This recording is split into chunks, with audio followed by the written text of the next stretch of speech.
नमस्ते फ्रेंड्स। आज की इस श्रृंखला में आपका स्वागत है। Prospecting made easy series number 14 14 number. दोस्तों, मैं आपसे 13 और अलग-अलग तरीके ऑलरेडी प्रेज़ेंट कर चुका हूँ। प्रोस्पेक्टिंग करने के आसान तरीके 13 मेथड्स मैंने ऑलरेडी आपसे अलग-अलग वीडियोज़ में शेयर किए हुए हैं पिछले 2 महीने से। आज हम जिस टॉपिक पे बात करना जा रहे हैं, वो है service providers, prospecting through service providers. Service providers मतलब क्या होता है कि जो हमें अपनी सेवाएँ प्रदान करते हैं। सेवाएँ प्रदान करते हैं कुछ पैसे लेकर। तो दोस्तों, आज हम क्या करेंगे, हम ऐसे लोगों को ढूँढेंगे जो हमसे पैसा लेके हमें सर्विस देते हैं, सर्विस प्रोवाइडर्स। ओके फ्रेंड्स, ये जो सर्विस प्रोवाइडर का सेगमेंट है, ये बहुत ही बड़ा सेगमेंट है। अभी आप खुद सोचिए कि आप कितने लोगों को पैसा देते हो अपना काम करवाने के लिए, कितने लोगों को पेमेंट करते हो। अब ये अगर सिलसिला हम शुरू करते हैं तो सुबह सुबह जैसे ही हम उठ जाते हैं, मतलब सुबह हो जाती है, तो आप एक लिस्ट बनाइए कि आप कितने लोगों को पेमेंट करते हैं दिन भर में। तो आपको एक पता चलेगा कि आपके हाथ से जब पैसा जाता है, तो किन लोगों को जाता है। चलिए, हम एक लिस्ट बनाते हैं ऐसे लोगों का। मेरे पास कुछ 65 लोगों का लिस्ट है जिनको हम दिन भर में पैसा देते हैं। दोस्तों, आप भले एक साथ में इतने लोगों को नहीं देते, लेकिन बारी-बारी आप देखेंगे तो इतना पेमेंट हो ही जाता है। चलिए, सबसे पहले आता है कि पेपर वाला। आजकल पेपर बहुत कम हो गया है, लेकिन फिर भी पेपर वेंडर्स जो रहते हैं, पेपर वाला जो रहता है, वो भी हर एरिया में रहता है और कभी न कभी आपने उनसे पेपर लिया होगा। तो ये हो गया एक पेपर वाला।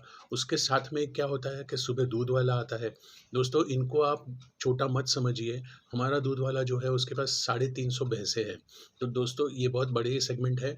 दूध वाला जो है, ये भी आपका एक बड़ा कस्टमर बन सकता है। तो दूध वाला है, उसके साथ में फिर आता है इस्त्री वाला। इस्त्री वाला जो है, वो घर-घर जाके इस्त्री के कपड़े जमा करता है। आप सोचिए दोस्तों कि दिन में वो कितने कपड़े जमा करता है और कितना कमाता है। दोस्तों, इन लोगों को कोई टैक्स नहीं रहता है, इनको कोई पेमेंट आउटगोइंग बहुत कम रहता है, तो इनके पास कैश फ्लो बहुत ज़्यादा रहता है और आपके साथ वो कनेक्ट हो सकते हैं। उसके बाद में कौन आता है? उसके बाद में आता है सब्ज़ी वाला, जिसको आप पेमेंट करते हो अपना रोज़मर्रा के वेजिटेबल्स के लिए। तो सब्ज़ी वाला है, फ्रूट वाला है, फ्लावर्स वाला है, आप अपने घर में आरती पूजा करने के लिए अगर आप फूल खरीदते हैं तो वो भी है। और फिर क्या है कि अगर आप वेज नॉन-वेज खाते हो, तो मटन, चिकन वाला, फिश वाला, ये भी लोग हैं जिनके पास आप रोज़ाना-रोज़ पैसे देते हो। हफ़्ते में 1 बार देते हो, 2 बार देते हो। तो ये जो है mutton, chicken, fish, vegetables, fruits, flowers, ये भी वेंडर्स जो है, ये सभी आपके प्रोस्पेक्टिव कस्टमर्स बन सकते हैं। ब्रेड बटर वाला, ग्रोसरी किराना सामान जो आता है, वो भी आपके पास से पैसा लेता है, तो वो भी आपका एक संभावित ग्राहक बन सकता है। और कौन है? दोस्तों, फिर हमें जो सर्विसेज़ दे रहे हैं, वो एक सेगमेंट अलग है। वो सेगमेंट कौन-सा है? वो है कि आपके घर में अगर इलेक्ट्रिक का काम कुछ निकला हो, तो इलेक्ट्रीशियन जो आता है, वो एक आपका प्रोस्पेक्टिव कस्टमर बनता है। प्लम्बर्स जो है, वो भी आपका एक प्रोस्पेक्टिव बन सकता है। आपके स्कूटर का, कार का जो मैकेनिक है, वो भी है लिस्ट में। आप जहाँ पे पेट्रोल भरते हो, तो पेट्रोल पंप में जो स्टाफ है, पेट्रोल पंप का ओनर है, वो भी एक लिस्ट में आता है। साथ ही कौन आता है? आपने घर में कोई फर्नीचर बनवाया होगा, तो वो कारपेंटर है। उस फर्नीचर का पॉलिश करने वाला जो इंसान है, वो भी एक आपका प्रोस्पेक्टिव क्लाइंट है। साथ ही कौन होता है? अभी और जो सर्विसेज़ हमें दे रहे हैं, वो सोसाइटी रिलेटेड है। सोसाइटी रिलेटेड मतलब सोसाइटी का वॉचमैन, सोसाइटी का पंपमैन, सोसाइटी में आपकी गाड़ी धोने वाला जो इंसान है, वो भी आपका प्रोस्पेक्टिव क्लाइंट हो सकता है। और कौन होता है साथ में? वहाँ आपके घर पे जो खाना बनाने के लिए आते हैं, या फिर जो मेड है आपके यहाँ हाउसकीपिंग, वो हो सकता है। सोसाइटी में जो सफाई कर्मचारी है, वो हो सकते हैं। और फिर कौन होता है? सोसाइटी में और बाकी के जो मेंबर्स हैं, कमिटी मेंबर्स, जिनको आप हमेशा से पैसा देते हो, मेंटेनेंस चार्जेज़ आप भरते हो, तो ये लोग भी हमारे संभावित ग्राहक हो सकते हैं। और कौन होता है? अब जब आप सोसाइटी में रहते हो, घर में रहते हो, बंगले में रहते हो, तो आपको कॉर्पोरेशन टैक्स भरना पड़ता है। तो यहाँ पर भी आपको पेमेंट करनी है, तो वो टैक्स कलेक्शन की जो ऑफ़िस है, वो ऑफ़िस में आप जा सकते हैं और वो भी आपके कस्टमर बन सकते हैं। दोस्तों, और कौन है? और जो है वो हमारा जो गैस हमारे घर में डिलीवरी करने आते हैं, तो गैस का डिस्ट्रीब्यूटर है, गैस का डिलीवरी बॉय है, साथ ही कुरियर वाले आपके घर पे आते हैं। और फिर कौन आता है, वो जो डिलीवरी वाले आते हैं, जो बड़ी बड़ी कंपनी के जो डिलीवरी पार्टनर्स हैं, वो लड़के जो आपके घर पे आपको सामान पहुंचाने आते हैं, वो भी आपके कस्टमर हो सकते हैं। साथ में पोस्टमैन है, पोस्टमैन भी कभी कभी आपके स्पीड पोस्ट लेके आते हैं, तो वो भी आपके कस्टमर बन सकते हैं। और कौन होता है, और जो आप कपड़े डालते हो वो टेलर है, आपका सलून है जहाँ पे आप बाल सही कटवाने जाते हो, प्लस जो लेडीज़ घर में हैं उनके लिए ब्यूटी पार्लर जहाँ पे आप पेमेंट करते हो वो भी है आपके कस्टमर्स। ब्यूटी पार्लर का ओनर्स समझ लीजिए, वहाँ पे स्टाफ जो है वो भी समझ लीजिए। और फिर कौन होता है कि आपका ज़ेरॉक्स सेंटर जो है, वहाँ पर आप बार-बार जाते हो, पेमेंट करते हो, ज़ेरॉक्स निकालते हो, स्टेशनरी खरीदते हो, और ये भी लोग आपके लिस्ट में आ सकते हैं। उसके साथ कौन होता है, एक रद्दी वाला रहता है। ये रद्दी आपके पास जो है उसको आप देने जाते हो, और वहाँ पर भी आप अपना कॉन्टैक्ट बढ़ा सकते हो। एक और घर में आता है इंसान जो होता है भंगार वाला। घर में बहुत सारा भंगार पड़ा रहता है जो कभी न कभी हम दिवाली की सफाई में निकालते हैं, तो वो भी एक हमारा प्रोस्पेक्ट हो सकता है। साथ ही कौन होता है कि हमारे जूते-चप्पल रिपेयर करने वाला जो है, जिसको कि कॉबलर बोलते हैं, मोची बोलते हैं, सांभर बोलते हैं मराठी में, तो वो एक आपका हो सकता है। साथ में पंचर वाला है जिसको आप बार-बार पेमेंट करते हो, और बार-बार वो आपको कुछ न कुछ तरीके से लूटते रहता है, तो वो भी हमारा एक बहुत बड़ा क्लाइंट हो सकता है। और कौन होता है, लॉन्ड्री वाला जो है वो भी आपका एक प्रोस्पेक्ट बन सकता है। लॉन्ड्री के साथ में कौन होता है, आप जब होटल में जाते हो तो होटल का मैनेजर जो है, वहाँ पे वेटर्स जो है, ये होटल के स्टाफ जो है, ये आपके प्रोस्पेक्टिव क्लाइंट्स के लिस्ट में आ सकते हैं। और क्या है, आप जिस हॉस्पिटल में जाते हो, जहाँ पे कभी ना कभी गए होंगे, कभी ना कभी कुछ ना कुछ पेमेंट किया होगा, तो वो एक आपका जो हॉस्पिटल का स्टाफ है वो आपका क्लाइंट बन सकता है। डॉक्टर्स है, नर्सेज है, जो मेडिकल स्टाफ है, रिसेप्शन पे जो बैठते हैं, आरएमओ रेसिडेंट मेडिकल ऑफिसर्स जो है, आप दिन में नहीं रात में जाइए, उनसे मिलिए, उनके बात कर सकते हैं। तो ये एक आपके प्रोस्पेक्ट्स में लिस्ट में आ सकते हैं।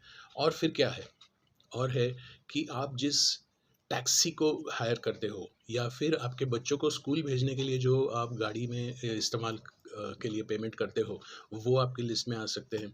टैक्सी ड्राइवर्स, टैक्सी ओनर्स, होटे अपना क्या बोलते हैं उसको, ऑटो रिक्शा चालक जो है, वो आप, हमारे यहाँ ऐसा भी है कि हमने कोई रिक्शा वालों को हमने बोल के रखा है कि भाई जब भी ज़रूरत होगा तो वो हमें मिल सकता है, हायर कर सकते हैं, तो इनको भी हम पेमेंट करते हैं, तो ये भी हमारे संभावित ग्राहक में बन सकते हैं। कार रेंटल्स जिसको हम करते हैं वो हमारे साथ जुड़ सकते हैं। और क्या है, आप अपना बिजनेस जो है, आप अपना सैलरी जो है, इसका एक ऑडिट कराते हैं, जो चार्टर्ड अकाउंटेंट रहता है वो भी आपका एक क्लाइंट बन सकता है। आप पेमेंट करते हो उसको, तो वो भी आपका क्लाइंट बन सकता है। दोस्तों, आप जब गोल्ड खरीदते हैं, तो वो भी वहाँ का स्टाफ जो है वो एक आपका क्लाइंट हो सकता है। प्लस क्या है, इमिटेशन ज्वेलरी लेने को बार-बार जाना पड़ता है, कहीं न कहीं किसी को गिफ्ट देनी पड़ती है, तो गिफ्ट शॉप जो है वो आपका क्लाइंट बन सकता है।